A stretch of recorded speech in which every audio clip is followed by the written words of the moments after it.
Happy Illusion of Freedom Day. If you have been following me for many years, you would know that in 2020, all of my social medias on Instagram and Facebook were banned for exposing the truth. So let's follow some breadcrumbs.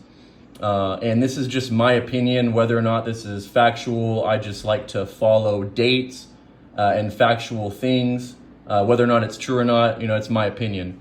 So, you tell me, for one, when I ask a search engine or AI, right, because it's all government controlled, if I want to learn how to trade in the Forex market, what is the best place to go to? They tell me babypips.com. Now, I want you to really follow this. In 2001, you have your Patriot Act for a national emergency state.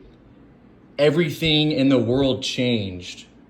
Okay, everything in the world changed during this time. Okay, in 1913, the Federal Reserve Act was created. A lot of control over money was started.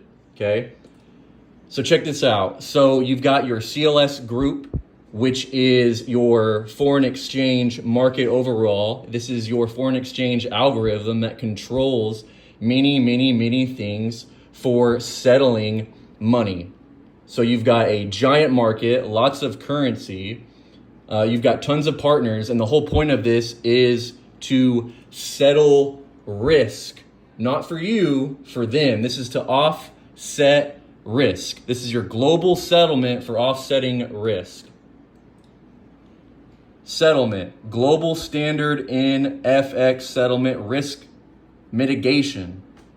They are creating an algorithm that helps settle money in a risk offset environment for them. Here are your shareholders that own this algorithm. Look at all these banks. Look at all these banks. Every single bank pretty much around the world is a shareholder of this. Okay, when was this created?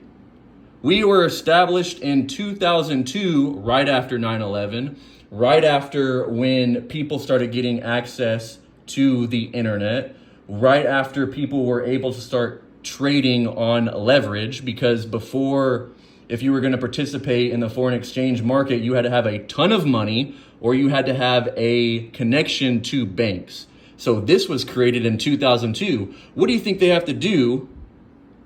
What do you think they have to do if they're going to allow a bunch of people to start participating in the market? They are going to create the retail market, which was made in 2005. So now 9/11 happens, the birth of the internet for reach of many people, your average person, was created. And so now you've got your CLS group that was created in 2002. 9/11 happens in 2001.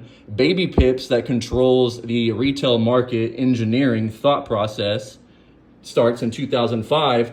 Now you start asking, well, how many people visit babypips.com? Millions and millions a month visit and learn from babypips.com. This is why your brokers like forex.com and many other brokers and many other websites and many other people all teach the same garbage, because they want you to lose. Now, how many people lose in the markets that are following this whole system? How many people lose in the forex and stock trading market? 70 to 90% of retail traders on average lose money in the markets. Why? Because they learn from garbage, just like everybody else. And this is why we trade in a different way and we challenge the masses. So if you really think about it, information is controlled. Information is controlled.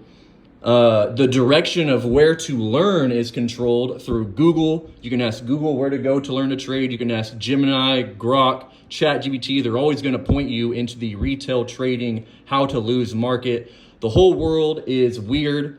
Follow the breadcrumbs. I promise. Things are weird. Ask questions, because this is all statistical facts of things that were created for the central banking system. All these central banks are created this algorithm to offset risk mitigation. So, ask yourself questions, because if you really want to learn how to potentially trade with profits, following what the average person does not produce results.